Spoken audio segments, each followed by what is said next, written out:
The other big risk is scar. Mom may not want to have a scar. And especially if you have a cross section, that scar is going to be there for life. And it's very obvious. And lastly, which is not really a risk, but sort of a bonus for the operation itself, is going to be you can have permanent sterilization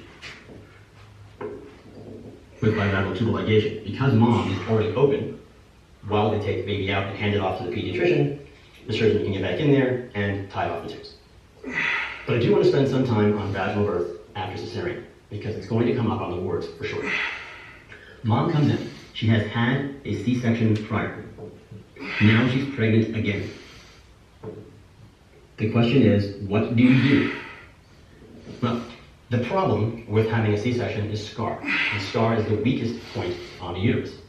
As we learned in third trimester bleeding, the force of contraction may cause the uterus to tear and baby to be birthed into the peritoneum. That's bad. So your options are to do the C-section again or try vaginal birth. Here's how you can help mom. Again, the actual decision is going to be based on more than just this, but these are the criteria you should look for. You're going to ask first, what type of C-section did you have? You're going to ask, what is her risk? So it only counts as useful if baby is already almost out. So you may go for fetal distress or prolonged or arrested labor. But you must have full effacement of the cervix. This makes sense because baby has to be coming through the cervix. And it must be 2+ station or closer to exit. The only time you can do this. And the way these work is literally it's like a vacuum cone that just spins baby's head. Turn on the suction and pull. You're actually yanking baby out. The other way is to take these tongs and you go up mom's vagina and grab onto baby's head and you yank while she pushes. You're just adding extra traction to get baby out faster. The problem with these is that if you do them wrong, so baby just tearing through the vagina in a precipitous delivery, or a big baby and a small mom, is going to cause mom to tear. Also, you may do this to prevent a big baby from developing shoulder dystocia. The risk, however, is that you are generating a laceration. When you cut mom, it is creating a lap. So you have that laceration and also can present as postpartum hemorrhage. So be sure that you suture her after you've cut her. But there are two types of episiotomies that represent two types of lacerations, and we need to discuss each one. This is mom. This is her vagina, her anus, and her legs. The first type of laceration or episiotomy is going to be medial. This is the most common in the U.S. We're going to use spermicide sponges and caps, even in addition to condom and diaphragm. And lastly, there are the things that do not work at all. The first is family planning. All that happens is the initial layer becomes dysplastic. And most of the cervix is spared.